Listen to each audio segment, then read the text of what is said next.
விதவிதமான ஆடை ஆபரணங்களுடன் உங்கள் பண்டிகை நாட்களை ஒளிமயமாக கொண்டாட ஸ்ரீநகரில் உள்ள வேலவன் ஸ்டோர்ஸுக்கு வாங்க. உலகெங்கிலும் உள்ள தினமலர் நேயர்களுக்கு வணக்கம். நம்மோடு உச்ச நீதிமன்ற வழக்கறிஞர் பிரியதர்ஷினி இருக்கிறார்கள், பேசலாம். மேடம் வணக்கம். வணக்கம் ராமகிருஷ்ணன்.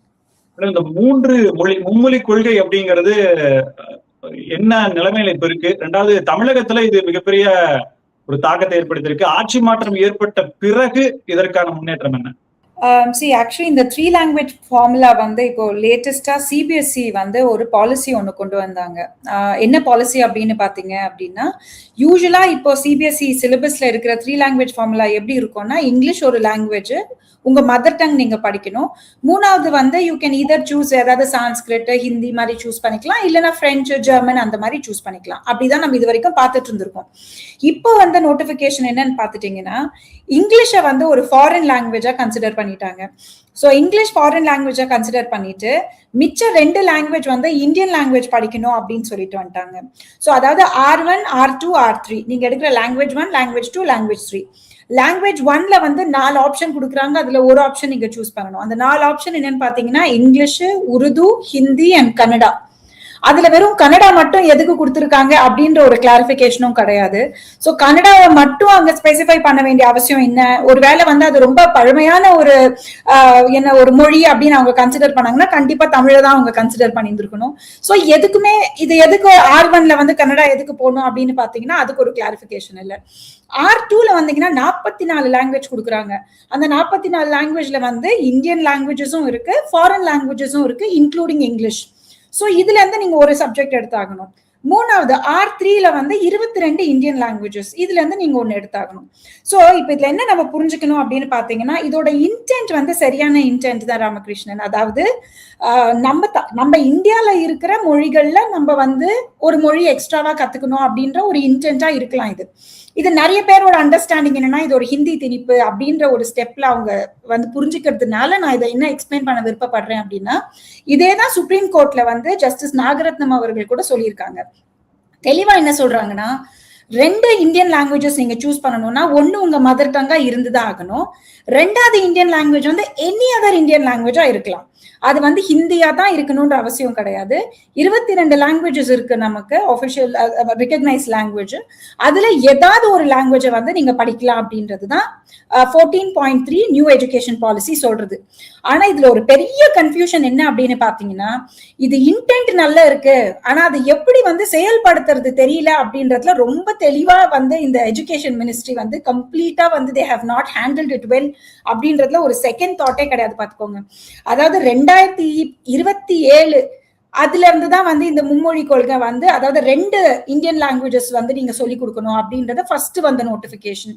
அப்புறமா என்ன சொன்னாங்கன்னா, இல்லங்க 2026ல இருந்தே அது கன்சிடரேஷனு, 2026ல இருந்தே குழந்தைங்க வந்து 2 இந்தியன் லாங்குவேஜஸ் படிக்கணும் அப்படின்றது 2வது நோட்டிபிகேஷன்.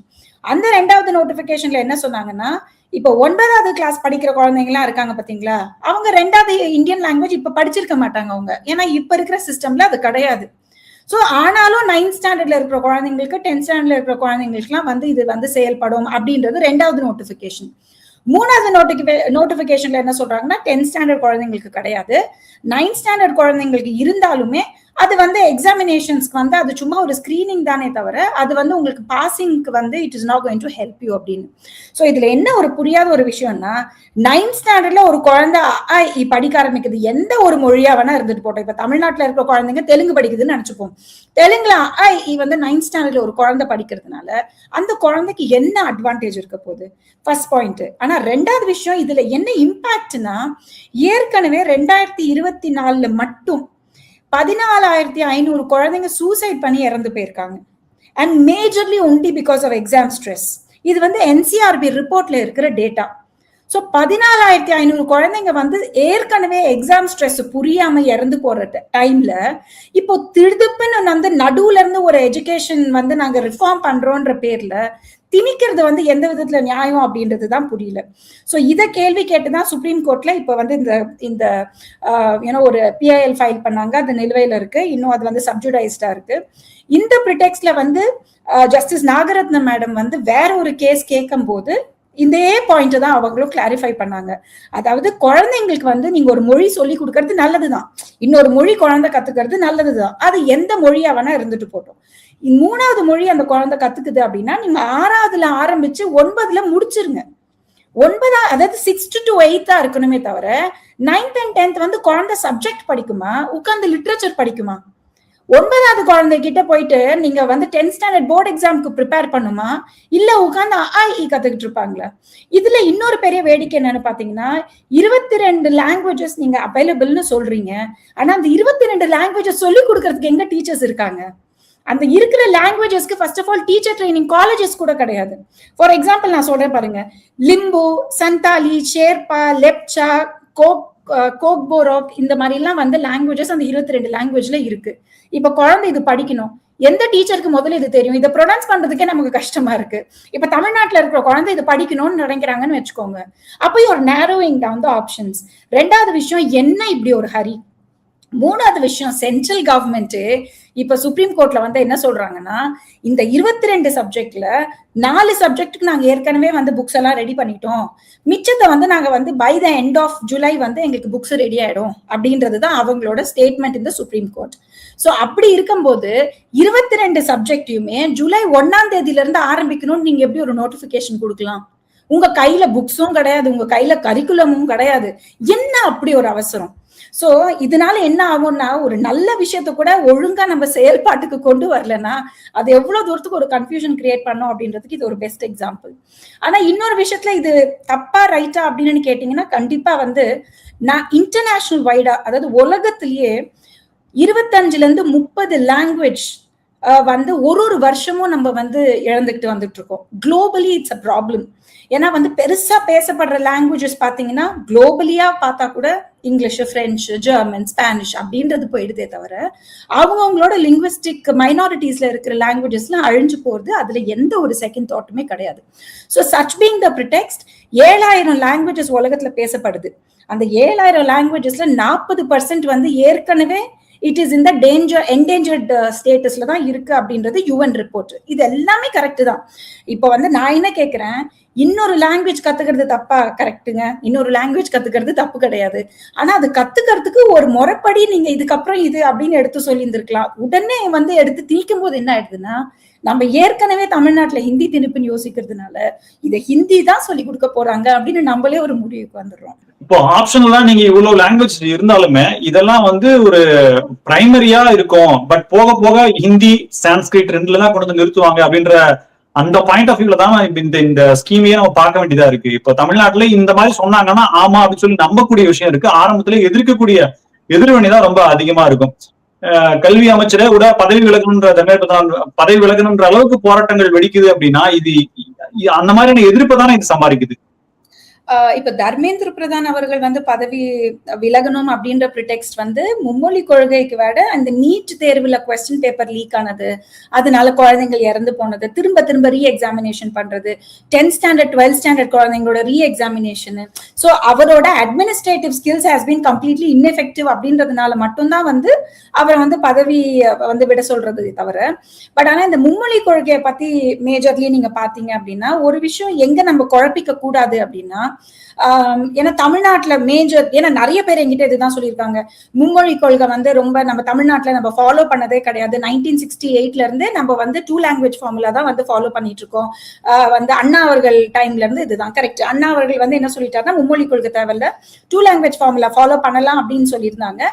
பட் அதுக்கு ஒரு ஆக்ட் வந்து பாஸ் பண்ணல.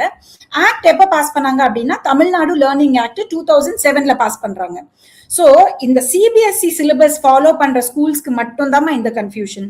மெட்ரிகுலேஷன், ஐசிஎஸ்சி, ஸ்டேட் போர்டு இவங்களுக்கு எல்லாம் எந்த கன்ஃபியூஷனும் கிடையாது, அவங்கவுங்க சிலபஸை ஃபாலோ பண்ணிட்டு போலாம். கரெக்டா?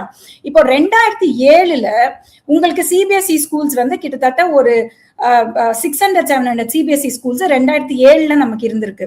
ஸோ 2007க்கு அப்புறமா நீங்க மும்மொழி கொள்கை ரொம்ப இம்பார்ட்டன்ட் அப்படின்னு நம்ம நினைச்சது, இருமொழி கொள்கை ரொம்ப இம்பார்ட்டன்ட், மும்மொழி கொள்கை நாங்க ஒத்துக்க மாட்டோம் அப்படின்னு நம்ம ஸ்ட்ராங்கா ஒரு ஸ்டாண்ட் எடுத்திருந்தோம்னா அதுக்கப்புறமா நம்ம சிபிஎஸ்இ ஸ்கூல்ஸை எஸ்டாப்ளிஷே பண்ணியிருக்க கூடாது. கரெக்டா? ஆனா 2007ல 500-600 இருந்த ஸ்கூல்ஸ் இப்போ 2024ல 1550 சிபிஎஸ்இ ஸ்கூல்ஸ் இருக்கு. ஏன் அப்படின்னு கேட்டீங்கன்னா, இதுல முக்காவாசி சிபிஎஸ்இ ஸ்கூல்ஸ் நடத்துறதே பொலிட்டிஷியன்ஸ் தான். அது உங்களுக்கும் தெரியும், எனக்கும் தெரியும். அதாவது எஜுகேஷன் சிஸ்டமே வந்து பொலிட்டிஷியன்ஸ் கையில தான் இருக்கு. அவங்களுக்கு ஒரு 4 ஸ்கூல் இருக்கும், 3 காலேஜஸ் இருக்கும், யூனிவர்சிட்டி இருக்கும். இதை வச்சு இவங்க நடத்திட்டு இருக்காங்க. சோ இப்ப கேள்வி எங்க திரும்ப வருது அப்படின்னா, நீங்க உங்களோட ஸ்கூல்ஸ் நீங்க நடத்தும் போது மெட்ரிகுலேஷன் ஸ்கூலோ இல்ல ஸ்டேட் போர்ட் ஸ்கூலோ இல்ல ஐசிஎஸ்சி ஸ்கூலோ நடத்தாம சிபிஎஸ்இ ஸ்கூல் ஏன் நடத்துறீங்க அப்படின்னா, நாளைக்கு ஒரு நேஷனல் லெவல் ஒரு காம்படிட்டிவ் எக்ஸாமோ யூபிஎஸ்சி நீட்டுக்கோ ஜேஇக்கோ அதுக்கு வந்து உங்களுக்கு இதுக்கு சிபிஎஸ்இ ஸ்டாண்டர்ட் உங்களுக்கு தேவைன்றது நீங்க ஒத்துக்கிறீங்க. அப்படி இருக்கும்போது மக்களை மட்டும் ஏன் இப்படி குழப்பணும்? இது எப்படி ஆயிடுதுன்னா, இந்த இருமொழி கொள்கை முன்மொழி கொள்கை நம்ம பேசிட்டு இருக்கோம் பாத்தீங்களா, இது எல்லாமே போகஸுங்க. இதெல்லாம் நடக்கல, தமிழ்நாட்டுல நடக்கவே இல்லை. நம்மள நம்ப வைக்கிறாங்க. தமிழ்நாட்டுல இருக்கிற சிபிஎஸ்இ ஸ்கூல்ல இனிக்கும் 3 லாங்குவேஜ் தான் சொல்லி கொடுக்குறாங்க. தமிழ்னு உட்கார்ந்து போர்க்கொடி தூக்குற எல்லாருமே அவங்க பேர்ல 3-4 ஸ்கூல் நடத்திக்கிட்டு இருக்காங்க. எல்லா ஸ்கூலும் சிபிஎஸ்இ ஸ்கூல் தான். எல்லா ஸ்கூல்லயும் இன்ஃபேக்ட் இப்ப வரைக்கும் ஹிந்தி சொல்லி கொடுத்துட்டு இருக்காங்க. அட்லீஸ்ட் என்இபி வந்ததுக்கு அப்புறம் ஹிந்தி கூட கத்துக்கோங்க, இல்லைன்னா வேற ஏதாவது லாங்குவேஜ் கத்துக்கோங்கன்னா அது வந்திருக்கு. இத்தனை வருஷமா ஹிந்தி மட்டுமே சொல்லி கொடுத்துட்டு இருந்திருக்காங்க.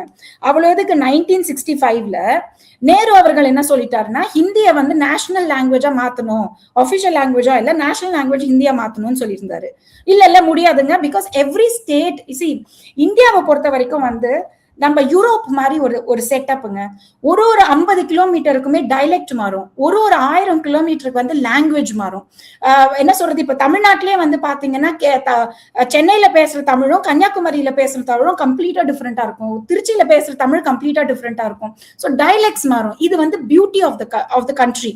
இதைதான் நம்ம ரிச் கண்ட்ரின்னு நம்ம சொல்றதுக்கான ஒரு அழகு. அதே மாதிரி சாப்பாடு மாறும், நம்ம கல்ச்சர் மாறும், நம்ம பேசுற விதம் மாறும், நம்ம துணிமணி மாறும், எல்லாமே மாற்றம் இருந்துகிட்டே இருக்கும்.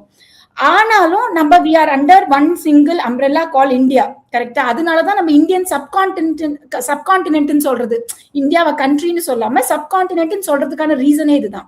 இப்ப நீங்க யூரோப்ல போய் பாத்தீங்கன்னு வச்சுக்கோங்களேன், ஜெர்மனில வந்து வேற லாங்குவேஜ் அண்ட் கல்ச்சரா இருக்கும், ஸ்பெயின்ல வேற லாங்குவேஜ் கல்ச்சரா இருக்கும், இட்டலியில வேற லாங்குவேஜ் கல்ச்சரா இருக்கும். அதே மாதிரிதாங்க இந்தியாவும். ஒருவேளை யூரோப் ஒரு கண்ட்ரியா இருந்திருந்ததுன்னா இந்தியா மாதிரி தான் இருந்திருக்கும்.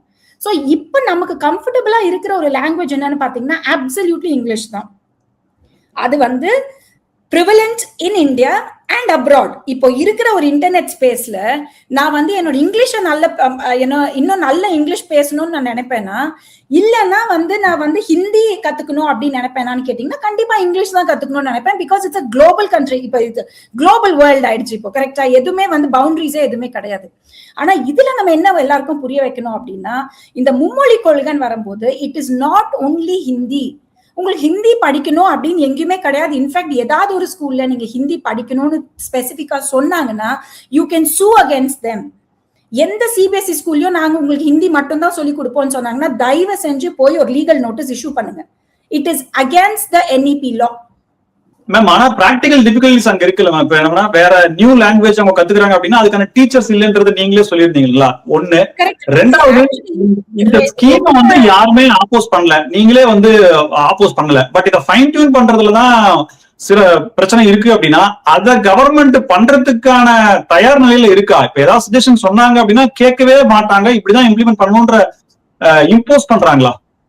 நிறைய இவங்களோட பாலிசிஸ் பாத்தீங்கன்னா Ramakrishnan, it is a very different policy. உண்மையாவே நாட்டுக்கு நல்லதான யோசிக்கிற பாலிசி. ஆனா பிரச்சனை என்னன்னு பாத்தீங்கன்னா, அந்த பாலிசி பத்தி மக்களுக்கு புரிய வைக்கிறதுக்கு முன்னாடி அந்த பாலிசியை திணிக்கிறது. அதுக்கு இது ஒரு பெஸ்ட் எக்ஸாம்பிள். பாலிசி வைஸ் கேட்டீங்கன்னா இது நல்ல ஒரு பாலிசியான்னு கேட்டீங்கன்னா கண்டிப்பா ஒரு நல்ல ஒரு பாலிசி தான். ஏன்னா நம்ம வந்து இன்னொரு லாங்குவேஜை கத்துக்கிறோம், அந்த லாங்குவேஜ் வந்து இந்தியன் லாங்குவேஜா ஒரு தேர்ட் லாங்குவேஜ் இந்தியன் லாங்குவேஜா இருக்கிறதுக்கான பாசிபிலிட்டி அவங்க கொடுக்கறது இட்ஸ் அ குட் இது. ஆனா அதுல 2 கண்டிப்பா நீ இந்தியன் லாங்குவேஜ் மட்டும் தான் படிச்சாகணும். இங்கிலீஷ் வந்து அஃபிஷியல் லாங்குவேஜ்ங்க. நீங்க எனக்கு சொல்லுங்க, எந்த நாட்டுல official language will be considered as a foreign language? நீங்க இங்கிலீஷை வந்து எப்படி ஃபாரின் லாங்குவேஜ்னு கன்சிடர் பண்ண முடியும்? இங்கிலீஷை வந்து அஃபிஷியல் லாங்குவேஜா போட்டிருக்காங்க அப்படின்னா there is a complete science behind it. இந்தியால ஒரு கார்னர்ல ஒரு லாங்குவேஜ் நம்ம பேசிக்கிட்டு இருக்கோம். எல்லாருமே ஹிந்தி பேசணும்ன்ற அவசியம் கிடையாது. ஹிந்தி பேச முடியாதவங்க இங்கிலீஷ் பேச கம்ஃபர்ட் அவங்களுக்கு நிறைய இருக்கு. அதனாலதானங்க நம்ம குளோபல் லீடர்ஸ் ஆறோம். சுந்தரம் பிச்சை எல்லாம் இப்ப என்ன ஹிந்தி பேசிட்டு வெளிநாட்டுல போய் இருக்காரா? So இங்கிலீஷ் அப்படின்றது it is a global strength. அந்த இங்கிலீஷ் வந்து இட் இஸ் வந்து ஒரு கனெக்டிவிட்டி இருக்கும் எல்லா ஸ்டேட்டுக்கும் அப்படின்றதுக்காக தான் யோசிச்சது ஒரு அபிஷியல் லாங்குவேஜா நமக்கு கொடுத்தது. அந்த அபிஷியல் லாங்குவேஜை வந்து நீங்க இப்போ ஒரு ஏலியன் லாங்குவேஜ் ஒரு ஃபாரின் லாங்குவேஜா பாத்தீங்க அப்படின்னா உங்க கிளாரிட்டி ஆஃப் தாட் இல்ல அப்படின்றதுல தான் எனக்கு I think there is no much clarity in what they want to do. கண்டிப்பா உங்க ஊர்ல இருக்கிற அதாவது அந்தந்த ஸ்டேட்ல இருக்கிற லாங்குவேஜஸ் நீங்க ப்ரொடெக்ட் பண்ணணும்னு வச்சுக்கோங்களேன். ரொம்ப சிம்பிள். அந்தந்த ஸ்டேட்ல இருக்கிற லாங்குவேஜை கம்பல்சரி ஆக்குனாலே முடிஞ்சது. எத்தனை ஸ்கூல்ல இப்ப தமிழ்நாட்டிலே தமிழ் கம்பல்சரி சொல்லுங்க பாக்கலாம். சிபிஎஸ்இ ஸ்கூல்ல விட்டுருங்க, மெட்ரிகுலேஷன் ஸ்கூல். நான் மெட்ரிகுலேஷன்ல தாங்க படிச்சேன். நான் தமிழ் படிக்கவே இல்லை. நான் தமிழ் அப்புறம் சைட்ல படிச்சேன். என்னோட first language English, second language Hindi, மூணாவது வந்து நான் பிரெஞ்சு படிச்சேன். தமிழ் வந்து நான் சைட்ல உட்காந்து தமிழ் டியூஷன் டீச்சரை வச்சு படிச்சேன் நான். ஸோ டெக்னிக்கலி தமிழ் சொல்ற தமிழ்நாட்டிலேயே தமிழ் படிக்காம ஒரு பொண்ணு 10th 12th பாஸ் பண்ண முடியும். That is the loophole in Tamil Nadu.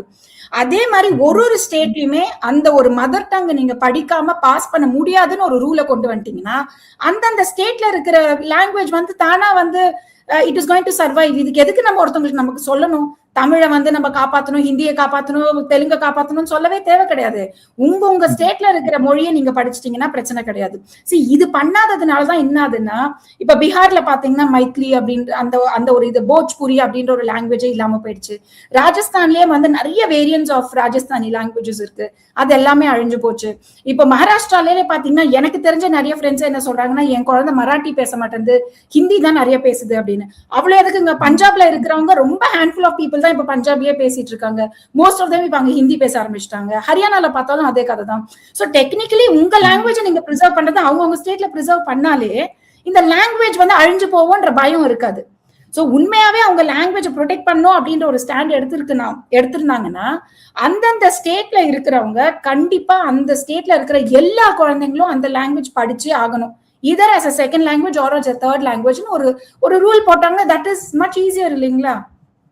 Madam, இப்ப என்னன்னா கல்வி வந்து இப்போ பொதுப்பட்டியல் இருக்கு, அது வந்து மாநில பட்டியலுக்கு வரணும், வந்தா மட்டும்தான் இதுக்கான பிரச்சனைகள் எல்லாம் தீர்வுன்ற புதிய குரல் ஓங்கி ஒழிப்பதற்கான விஷயங்கள் வர்றதற்கான வாய்ப்பும் இதுல இருக்கு இல்லையா? தேவையில்லாத ஒரு பிரச்சனையை மத்திய அரசு கிளப்புதா இந்த விஷயத்துல அப்படின்ற ஒரு பார்வை வைத்தா அதற்கு என்ன அரசியல் காரணமா இருக்குமா? ஆக்சுவலி வந்து இது கன்கரண்ட் லிஸ்ட்ல கொண்டு வரப்பட்டது. ஃபர்ஸ்ட்ல இருந்தே கன்கரண்ட் லிஸ்ட்ல எஜுகேஷன் இருக்கான்னு கேட்டீங்கன்னா கிடையாது. சோ எதனால கன்கரண்ட் லிஸ்ட்ல கொண்டு வந்தாங்கன்னா தேர் ஹேஸ் டு பி ஒரு நம்ம நேஷனல் சாங் நேஷனல் ஆந்தம் மாதிரி தாங்க. இப்போ வந்து கரெக்ட், இப்போ இந்தியால ஒரு ஸ்டேட்ல ஒரு ஸ்டேட் போர்ட்ஸ் இருக்கு. அந்தந்த ஸ்டேட் போர்டு அவங்கவுங்க ஸ்டாண்டர்ட்ஸ்ல அவங்க படிச்சுக்கிறாங்க. பட் சிபிஎஸ்இ ஒரு சென்ட்ரல் போர்டு நம்ம எதுக்கு வைக்கிறோம் அப்படின்னா எல்லா குழந்தைங்களும் if at all there is one single board to connect them, அந்த போர்டு சிபிஎஸ்இயா இருந்திருக்கு இது நாள் வரைக்கும். இப்போ கவர்மெண்ட் ஸ்கூல்ஸா இருக்கட்டும், சென்ட்ரலி எய்டட் ஸ்கூல்ஸா இருக்கட்டும், இப்போ கேந்திர வித்யாலயா இருக்கட்டும், இல்ல சைனிக் ஸ்கூல்ஸா இருக்கட்டும், ஆர்மி ஸ்கூல்ஸா இருக்கட்டும், இதெல்லாம் பாத்தீங்கன்னா சிபிஎஸ்இ சிலபஸா இருக்கும். மேஜர்லி ஏன்னு பாத்தீங்கன்னா அவங்களுக்கு டிரான்ஸ்பர் நிறைய இருக்கும், ஒரு ஸ்டேட்ல இருந்து இன்னொரு ஸ்டேட் போகும்போது அவங்களுக்கு பிரச்சனை இல்லாம இருக்கும். சோ இது வந்து கண்டிப்பா ஒரு யூனியன் லிஸ்ட்ல என்ன சொல்றது கன்கரண்ட் லிஸ்ட்ல இருக்க வேண்டிய ஒரு சப்ஜெக்ட். சிபிஎஸ்இ மட்டும் தான் வந்து it is been taken care. But otherwise concurrent லிஸ்ட்ல இருக்கிறதுக்கான ரீசன் என்ன? ஸ்டேட் ரன் இன்ஸ்டிடியூஷன்ஸ் இருக்கு பாத்தீங்களா, ஸ்டேட் சிலபஸ் வந்து சென்டர் வந்து டிசைட் பண்றது இல்லையா? இப்ப தமிழ்நாடு ஒரு மெட்ரிகுலேஷனோட சிலபஸ் டெல்லி டிசைட் பண்றது இல்ல, ஸ்டேட் போர்டு வந்து டெல்லி டிசைட் பண்றது இல்ல, அதெல்லாம் உங்க ஸ்டேட்ல நீங்க டிசைட் பண்ணிக்கிறீங்க. அவங்க டிசைட் பண்றது சிபிஎஸ்இ மட்டும் தான். சோ இதுல வந்து உங்க கையில இன்னும் நிறைய இருக்கு. ஆனா நீங்க என்ன பண்றீங்க, சிபிஎஸ்இனா நிறைய வந்து உங்களுக்கு ஃபீஸ் நிறைய கிடைக்கும், ஸ்ட்ரக்சர்ஸ் நிறைய இருக்கும் அப்படின்ற ஒரே காரணத்துக்காக நீங்க சிபிஎஸ்இ ஸ்கூல்ஸ நிறைய கொண்டு வரீங்க. சிபிஎஸ்இ ஸ்கூல்ஸ் நிறைய கொண்டு வராதீங்க. தமிழ்நாடோட என்ன சொல்றது மெட்ரிகுலேஷன் ஸ்கூல், ஸ்டேட் போர்ட் ஸ்கூல்ஸை வந்து நீங்க அதை பெருசுப்படுத்துங்க, அதை qualify make it more qualitative. எதுக்கு why are you dependent on the center? இது மீண்டும் இது ஒரு நல்ல விஷயம் இம்ப்ளிமெண்ட் ஆகிறது அப்படின்றத தாண்டி மத்திய அரசும் மாநில அரசும் இந்த விஷயத்துக்காக சண்டை போறதுன்ற மாதிரி தானே இருக்கு. இப்ப தமிழ்நாட்டை தவிர மற்ற ஸ்டேட்லாம் இதுக்கு என்ன சொல்றாங்க? ஆக்சுவலி இன்னொரு பெரிய விஷயம் தமிழ்நாடு பொறுத்த வரைக்கும் என்ன அப்படின்னு பாத்தீங்கன்னா, பிகாஸ் நான் அந்த சிமிலர் கேசஸ் பண்றதுனால நான் சொல்றேன், அவங்களுக்கு இன்னொரு பெரிய இது ஒரு பிளைட் என்ன அப்படின்னு பாத்தீங்கன்னா, கிட்டத்தட்ட ஒரு 3500 கோடி வந்து எங்களுக்கு சென்டர்ல இருந்து கொடுக்கல, எஜுகேஷனுக்கு வந்து அவங்க கொடுத்துருக்கணும், அது வந்து எங்களுக்கு கொடுக்கல அப்படின்றது ஒரு விஷயம். ஆனா விஷயம் என்னன்னு பாத்தீங்கன்னா, அந்த ஃபண்ட் அவங்க எதுக்கு அலாட் பண்றாங்க? இப்போ சில they will be fund allotment தானே ராமகிருஷ்ணன். இப்போ இந்த ஒரு ஸ்கீமை நீங்க வந்து இம்ப்ளிமெண்ட் பண்ணுங்க. இந்த ஸ்கீமை இம்ப்ளிமெண்ட் பண்றதுக்கு உங்களுக்கு இன்ஃப்ராஸ்ட்ரக்சர் தேவை இருக்கும், உங்களுக்கு சில எக்யூப்மெண்ட்ஸ் தேவை இருக்கும். அந்த எக்யூப்மெண்ட்ஸ்க்காக நான் உனக்கு இந்த அமௌண்ட் ஆஃப் மணி உனக்கு கொடுக்குறேன். இதுதான் சென்ட்ரல் அலாட்டட் ஸ்கீம், கரெக்டா? அதுல ஒண்ணுதான் நியூ எஜுகேஷன் பாலிசி.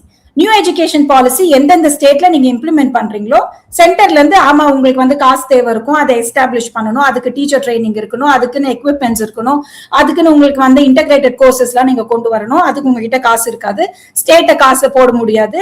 அதுக்காக நீங்க இதை எஸ்டாப்ளிஷ் பண்ணீங்கன்னா நான் சென்டர்ல இருந்து இந்த காசு தரேன், கரெக்டா? இதுதான் ரூல். இதுதான் ஆக்சுவலி இந்த ரூல்மே நியூ எஜுகேஷன் பாலிசினுடைய ஒரு ஒன் பார்ட் ஆஃப் ரூல் தான் வருங்களா மேடம்? இந்த ஹிந்தி, இந்த சிபிஎஸ்இ இந்த சிலபஸ்னுடைய ஹிந்தி அப்படின்றதுமே. ஆமா, நியூ எஜுகேஷன் பாலிசில 14.3ல என்ன தெளிவா சொல்றாங்கன்னா, எந்த ஒரு லாங்குவேஜையும் இன்னொரு ஸ்டேட்ல நீங்க வந்து கண்டிப்பா நீ படிச்சே ஆகணும்னு வந்து திணிக்க முடியாது அப்படின்றதுதான் அவங்க கொண்டு வந்திருக்கிற ஒரு ரூலே. சில விஷயம் பயப்படக்கூடிய ஒரு விஷயம் தானே மேடம். நியூ எஜுகேஷன் பாலிசின்ற ஒன்ன மாநில அரசு ஏத்துக்கிட்டாலே அதுக்கு அடுத்து வரக்கூடிய கரெக்ஷன்ஸ் எல்லாமே எந்த கொஸ்டினும் இல்லாம அப்படியே அந்த ஸ்டேட் கவர்மெண்ட் எடுத்துக்கிற மாதிரி இருக்கு இல்லையா? எந்த கொஸ்டினுமே பண்ண முடியாதுல்ல. Is only for CBSE schools. Okay, நான் திரும்ப அதுதான் சொல்றேன், CBSE schools அப்ப don't grow CBSE schools. ஏங்க நான் என்ன கேக்குறேன், ஃபார் எக்ஸாம்பிள் நான் ஏதாவது ஒரு கம்பெனி நடத்துறேன்னு வச்சுக்கோங்க, என் கம்பெனில நீங்க வந்து வேலை செய்யணும்னா இதுதான் என் ரூல்னு நான் சொல்றேன்.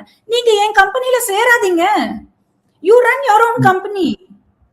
நான் வந்து உன்னோட சிபிஎஸ்இல எனக்கு வேணும், இப்போ NEP நான் நடத்த மாட்டேன், ஆனா ஏன்னா அது முன்மொழி கொள்கை 2 ஆல் ஆஃப் இட். ஆனா நீ அந்த கொடுக்குற 3500 கோடி மட்டும் எனக்கு வேணும் அப்படின்னா நீ அந்த பாலிசி இம்ப்ளிமெண்ட் பண்றதுக்கு தானேப்பா அந்த காசு உனக்கு. நீ தான் அந்த பாலிசி இம்ப்ளிமெண்ட் பண்ண மாட்டேன்ட்டல, அப்புறம் எப்படி உனக்கு அந்த காசு வரும்? இல்ல அந்த நவோதயா பள்ளிகள் ஸ்கூல்ஸ் எல்லாம் வரும்போது அவங்களும் சிபிஎஸ் சிலபஸ் தானே கொண்டு வராங்க. அப்ப ஆப்வியஸ்லி அதுவுமே அதுலதான் ஆட் ஆகும். அப்ப அதுவும் பிரச்சனை தானே. Centrally run education institutes only follow CBSE. Centrally run education, அத Kendriya Vidya, Navodaya school, Sainik schools and army schools நான் சொன்ன மாதிரி சென்ட்ரலி ரன் எஜுகேஷன் ஸ்கூல்ஸ் எல்லாமே சிபிஎஸ்இ ஃபாலோ பண்றாங்க. ஏன்னா அது மேஜர்லி சென்ட்ரல் கவர்மெண்ட் அவங்க கிட்ட இருக்கிறது, இல்ல பசங்களே வந்து இப்ப வேற வேற ஸ்டேட்ல போய் படிக்கிறது, அதெல்லாம் ஈஸ் பண்றதுக்கான ஒரு விஷயம். இல்ல என் குழந்தை கண்டிப்பா தமிழ்நாட்டுல மட்டும்தான் படிக்கும், ஆந்திரால மட்டும்தான் படிக்கும், கேரளால மட்டும்தான் படிக்கும், வெளியில போக வேண்டிய அவசியமே இல்லை அப்படின்னு நீங்க நினைச்சீங்கன்னா state board is a very good option. See, undoubtedly our education system has been the best. அப்புறம் why are you relying on the CBSE? CBSE எதுக்கு அவங்க ரிலை பண்றாங்க அப்படின்னா நேஷனல் லெவல் எக்ஸாம்ஸ்க்கு வந்து CBSE ஸ்டாண்டர்ட்ல தான் வந்து உங்களுக்கு क्वेश्चंस கிரியேட் பண்றாங்க. நீங்களே CBSE ஸ்டாண்டர்ட்க்கு ரைஸ் ஆயிடுங்களே. சரி உங்க கிட்ட தான் நம்ம சிலபஸ் சிலபஸ்க்கு அப்கிரேட் பண்ணிடுங்க. You don't have to ask them for any permission. See அவங்க சொல்ற 2 லாங்குவேஜ் ஃபார்முலாவா இருக்கட்டும் 3 லாங்குவேஜ் ஃபார்முலா இருக்கட்டும் அது எல்லாமே சிபிஎஸ்இக்கு மட்டும் தானே. நீங்க உங்க மெட்ரிகுலேஷன் ஸ்டேட் போர்டை வந்து இன்னும் என்டர்பிரைசிங்கா பண்ணுங்க. You don't have to follow them. நான் அவங்களோட பாலிசி யூஸ் பண்ணி அவங்க பாலிசியை நீங்க எஸ்டாப்ளிஷ் பண்ணா உங்களுக்கு சென்ட்ரல் கவர்மெண்ட் காசு கொடுப்பாங்கம்மா, சிம்பிள். நீங்க எங்க பாலிசி எஸ்டாப்ளிஷ் பண்ணா உங்களுக்கு காசு கொடுக்க மாட்டோம். நான் பாலிசியும் எஸ்டாப்ளிஷ் பண்ண மாட்டேன், எனக்கு காசும் கொடுன்னா இது சரியா இல்லைல்ல. இது ஆக்சுவலி நான் இன்னொன்னு என்ன ரீட்ரேட் பண்ணணும்னு நினைக்கிறேன்னா ராமகிருஷ்ணன், இந்த 2007 தமிழ் லேர்னிங் ஆக்ட் அதுல வந்து ஸ்பெசிபிக்கா 2 லாங்குவேஜ் ஃபார்முலான்னு நம்ம பாஸ் பண்ணிருக்கிற ஆக்ட்ல என்ன சொல்றாங்க அப்படின்னா தமிழ் அண்ட் இங்கிலீஷ் நம்ம கண்டிப்பா படிச்சாகணும். இதுதான் அதோட ரூல். அந்த ஆக்ட்ல கூட நீங்க 3ஆவதா ஒரு லாங்குவேஜ் படிக்க கூடாதுன்னு கிடையாது. ஸோ இதெல்லாம் நம்ம ஆக்சுவலி மக்களுக்கு வந்து தெளிவா புரிய வைக்க வேண்டிய ஒரு விஷயம். இந்த 2 லாங்குவேஜ் ஃபார்முலா அப்படின்றது என்னன்னு பாத்தீங்கன்னா இந்த 2 லாங்குவேஜ் நம்ம கண்டிப்பா படிக்கணும். இதனால 3ஆவது லாங்குவேஜ் படிக்க கூடாதா அப்படின்னா அதை பத்தி அது எதுவுமே எக்ஸ்பிளைனே பண்ணல. It is not stopping you from learning any other language. So 3ஆவது லாங்குவேஜ் நமக்கு ஹிந்தி படிக்கிறது தான் பிரச்சனையே தவிர 3ஆவது லாங்குவேஜ் எனி அதர் லாங்குவேஜா நம்ம படிக்கலாம் அப்படின்றது தான் இப்ப வந்திருக்கிற புது formula. So such being the case, நான் முன்னாடியே சொன்ன மாதிரி ஒருவேளை 2 லாங்குவேஜ் ஃபார்முலா மட்டும்தான் நமக்கு இருந்ததுன்னா நம்ம இத்தனை சிபிஎஸ்இ ஸ்கூல்ஸ் வச்சிருக்க போறது கிடையாது. ஸோ சிபிஎஸ்இ ஸ்கூல் வளருது தமிழ்நாட்டுல அப்படின்னா உண்மையாவே அதோட குவாலிட்டி நேஷனல் அண்ட் இன்டர்நேஷனல் லெவல்ல இருக்கிறதுனால மட்டும்தான் நிறைய குழந்தைங்க சிபிஎஸ்இலயும் போய் படிக்கிறாங்க. So such being the case இந்த குழந்தைங்களை அவங்க அம்மா அப்பாவை இதெல்லாம் போட்டு குழப்பாம படிச்சவங்களே நிறைய பேர் என்கிட்ட வந்து 2வது ஹிந்தி திணிப்பு நடக்குது இங்க அப்படின்றது என்னன்னா புரிதல் ரொம்ப கம்மியா இருந்து.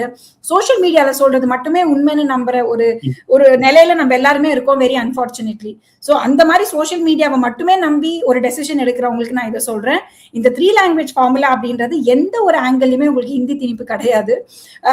மூணாவது விஷயம் என்னன்னு பாத்தீங்கன்னா, உங்க குழந்தை மதர் டங் கண்டிப்பா படிச்சாகணும் அப்படின்றது கொண்டு வராங்க, which I think it is a welcoming state. ஆனா அவங்க கொண்டு வந்த விதம் கரெக்டான்னு கேட்டீங்கன்னா அப்சல்யூட்லி நாட். குழந்தைங்களுக்கு இருக்கிற டென்ஷன்ல இது ஒரு டென்ஷனா ஏத்திருக்காங்க. ஜஸ்டிஸ் நாகரத்னா மேடம் சொன்ன மாதிரி 6th ஸ்டாண்டர்ட்ல இருந்து 8th ஸ்டாண்டர்ட் வரைக்கும் குழந்தைங்களுக்கு இந்த 3rd லாங்குவேஜ் கொடுத்தாங்கன்னா குழந்தைங்க கம்ஃபர்டபுளாவும் படிப்பாங்க, அட்லீஸ்ட் படிக்கிறதுக்கு ஒரு ஸ்கோப்பும் இருக்கும். 9th 10th இருந்து அடுத்து குழந்தைங்க சப்ஜெக்ட்ஸ் படிப்பாங்களா, உட்காந்து லாங்குவேஜ் படிச்சுட்டு இருப்பாங்களா? So I think that's how they have to handle it. Thank you so much. நிறைய விஷயங்கள் கோர்ட் என்ன சொல்லுச்சு, ஸ்கீமுடைய நோக்கம் என்ன, அதை தாண்டி இருக்கக்கூடிய பிரச்சனைகள், ஸ்டூடெண்ட்டுக்கு என்ன மாதிரியான இடைஞ்சல் இருக்கு, பல விஷயங்களை பேசணும். நன்றி உங்களுடைய தகவல்களுக்கு. தேங்க்யூ ராமகிருஷ்ணன். மீண்டும் சந்திப்போம். இணைந்திருங்கள் தினமலருடன். நன்றி நேயர்களே.